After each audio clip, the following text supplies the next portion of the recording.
The film takes place in the immediate aftermath of World War II in 1945, somewhere in an isolated manor on the Channel Islands, New Jersey.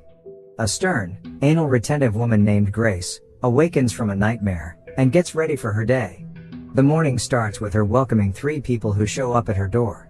But before the older woman tells her their purpose of visit, she takes them inside without any second thought. Grace treats them as her servants and orders them to introduce themselves. The elders are Mrs. Mills and Mr. Tuttle, and the young lady is called Lydia, but she is mute. As Grace recently sent out an advertisement looking for new servants, she immediately assumes that the 3 are looking for work, so she begins showing them around. During the tour, she mentions her relief because the previous servant vanished just the week before, without any notice, and didn't even collect their wages. However, as the workers enter the kitchen, she locks its door, and afterwards, she takes them to the music room, locking the door again. Here she reveals the key rules to this house. 1. No door must be opened without the previous one being closed first. 2. Grace tells them to be quiet during their work because she highly prizes silence in her house due to her migraines. She also informs them that the house has no electricity, because during the war, the Germans kept cutting it off, so they learned to live without it. Grace decides to introduce her children to them, but first she tells them to close all the curtains. And this is where the 3rd rule came into play. Her children, Anne and Nicholas, are medically sensitive to sunlight. More light exposure gives their skin blisters in a matter of minutes. And so, the area must be dark whenever the children are about to enter it. Afterwards, the servants get to work right away. Mrs. Mills makes the children breakfast, during which Anne talks about how their mom has gone mad because their dad, Charles, left for the war but never came back. Grace overhears this and pulls Mrs. Mills aside to tell her to pay no mind to what her children says. To add, she also just realized that the letter she wrote to the newspaper about looking for new servants was never picked up by the mailman, so she questions how Mrs. Mills heard about the job vacancy. The new servant quickly explains that she just happened to stop by looking for work, because she used to work for the previous owners of the house. Grace then warns about her children's strange and fantastical ideas, something she doesn't believe because she prefers to stay grounded. Later that day, the mother gets her children to do a Bible study about how one should be good throughout their life, otherwise you'd go to hell in the afterlife. She then tells them to study separately so they can focus, and escorts Anne into another room. As the children study, she hangs around the living room, until she gets interrupted by the sound of a child crying. Panicked, she rushes to check on Nicholas, only to find that he's actually just chilling. As the cries persists, she assumes it's Anne, so she rushes to check on her, but she's also not crying. However, unlike Nicholas, Anne goes on and says that she heard the cries too, as earlier she met a crying boy called Victor, who just left the room.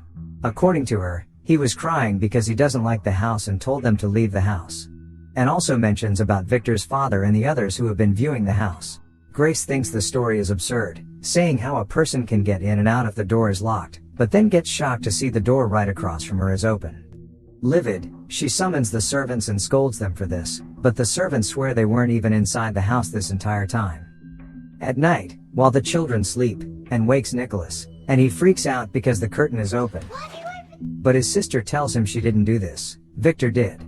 This scares Nicholas, so he curls back up in his bed, while Anne closes the curtain again. Afterwards, we can hear Anne arguing with a boy who tells them to get off his bed, scaring Nicholas.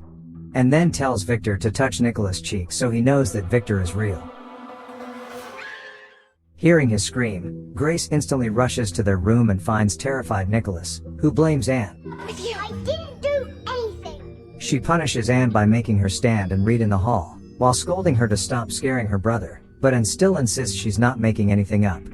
Fed up with Anne's ghost stories, she makes her read Bible until she asks Nicholas for forgiveness. 3 days have passed, and Anne has not yet apologized, saying she cannot apologize for something she has not done. Meanwhile, Grace is downstairs trying to embroider in silence, when she hears a loud commotion upstairs. She yells for her other servant Lydia to be quiet, but as she looks out the window, she realizes that both Lydia and Mrs. Mills are actually out in the yard. Confused, she goes upstairs to investigate, while the daughter reveals that Victor and his family are inside the junk store upstairs. She cautiously goes in there, and begins hearing whispers between what sounds like several people. Scared, she unveils the furniture in hopes of finding them, but doesn't find anyone. The door suddenly swings, so she rushes out to catch up with the intruders, but doesn't see them, and claims that there are several intruders roaming about the house who are claiming the house as theirs. Later that day, the daughter shows Grace a drawing she made of all the people living the house with them: a father, mother, a little boy, and a scary old woman who would ask Anne to come with her. Grace now believes that there are intruders roaming around, so she arms herself with a rifle, and sends her 3 servants to open all the curtains and do a full search around the house. After their search comes up empty-handed, Grace sits in the junk room alone, where she discovers an old family picture, along with a series of post-mortem pictures. As Mrs. Mills used to work there in the past, she decides to ask her about these, and she calmly explains that taking post-mortem pictures was a common practice back in the day. Grace, however, finds this morbid, and asks her to get rid of these pictures. That night, Grace embraces the sleeping Anne, and apologizes for being so hard on her. As it turns out, little Nicholas is still awake, and tries asking her when their daddy is coming home. This triggers Grace's grief for her husband Charles's likely demise, and she spends the rest of the night crying. But all of a sudden, she hears the sound of the piano playing downstairs. She arms herself and investigates. But the sound stops just as she enters the room. Paranoid, she locks the piano and exits.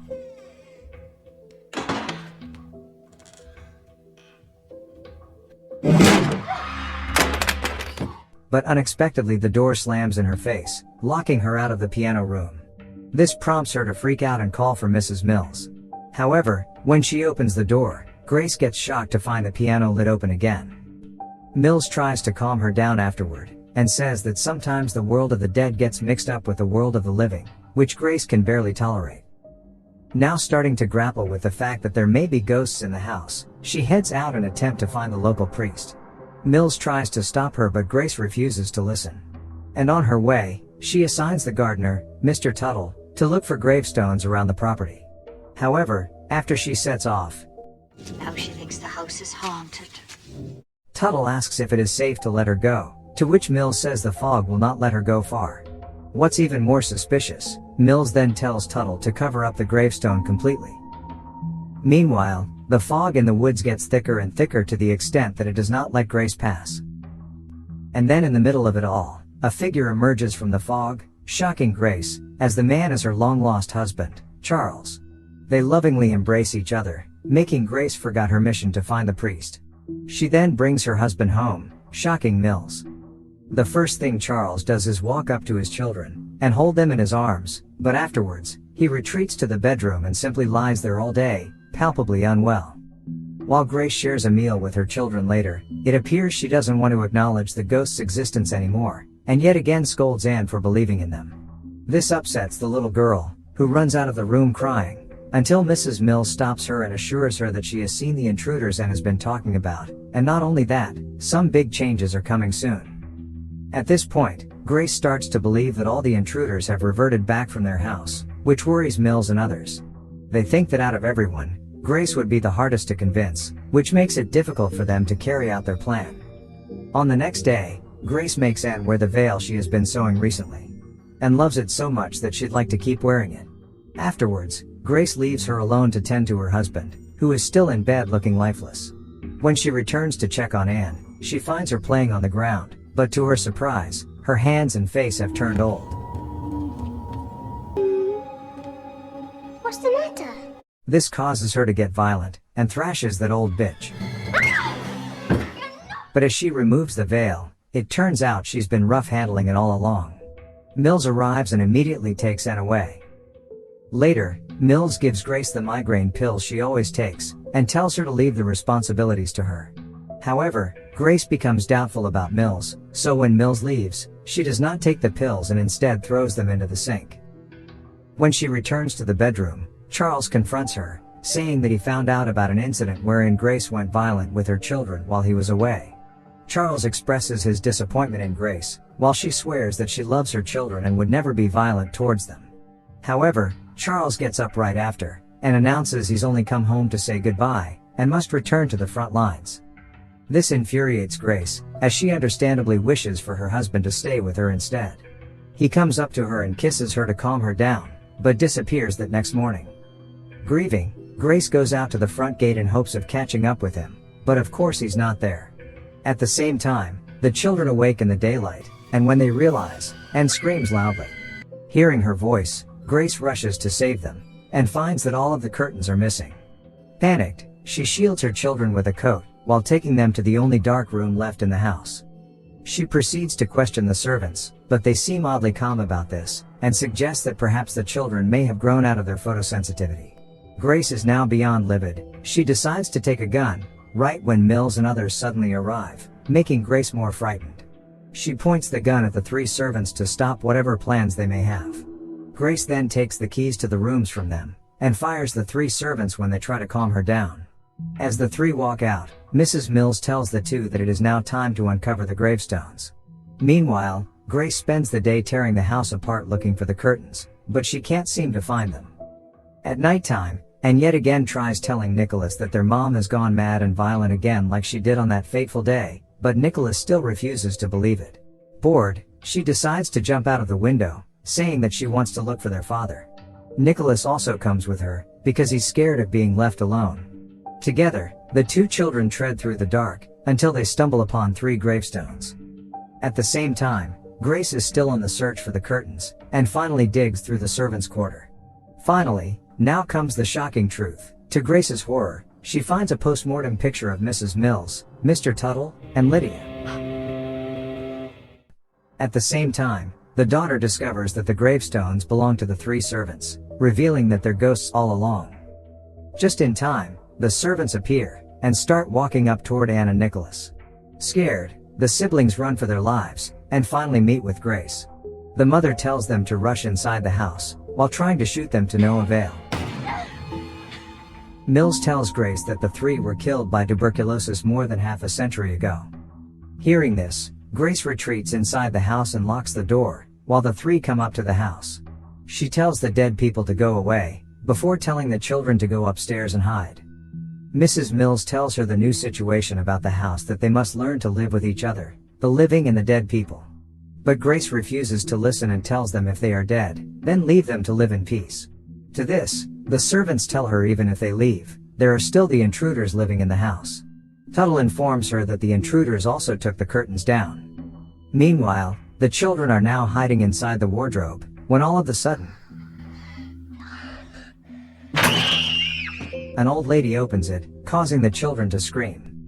Mrs. Mills tells Grace that the intruders have found the children, and now she has to talk to them upstairs. Although scared, Grace heads upstairs to check on Anne and Nicholas, and it is at this point where she finds all intruders and her children. The old lady asks Anne what happened here before, but Nicholas warns Anne not to tell her. We can see that the blind old woman is somewhat writing on the paper, while two men appear to analyze their interaction, and a husband and wife watch. The old woman asks Anne again what her mother did to them, right when Anne tells her something about the pillow. Is that how she killed you? The children and Grace are shocked to hear this, while the old woman asks why they remain in this house if they're dead, which causes them to freak out and insist they're not dead. Grace loses her cool and begins creating commotion in order to convince them, at which point the perspective is flipped to reveal the table group is performing a seance, proving to us who the real ghost in the house is. The people around the table, who consist of paranormal mediums and the actual owners of the house, begin to discuss about what just happened. The wife argues that she's had enough of this haunting and they should move out of this house, and starts bringing up the history of the previous owners. Apparently, the previous owner went mad, then strangled and shot her own children in the past. The wife also says that their son Victor has been getting nightmares, and seen sightings of a little girl around the house. Hearing this gets the husband to relent, and promises they should move out first thing in the morning. Just outside the room, Grace now realizes that she has been dead this whole time. She now remembers how she killed her children before killing herself out of guilt. Grace eventually accepts that she is a ghost, and finally, Mrs. Mills walks in, welcoming and informing her that for now the intruders are leaving. But in the future others will come, and they must learn to coexist harmoniously. Now that they've all accepted they're ghosts, for the first time, the children step out under the sun, and learn that it doesn't hurt them anymore. The film ends with Grace and her children watching as the intruders pack their bags, and putting the property for sale.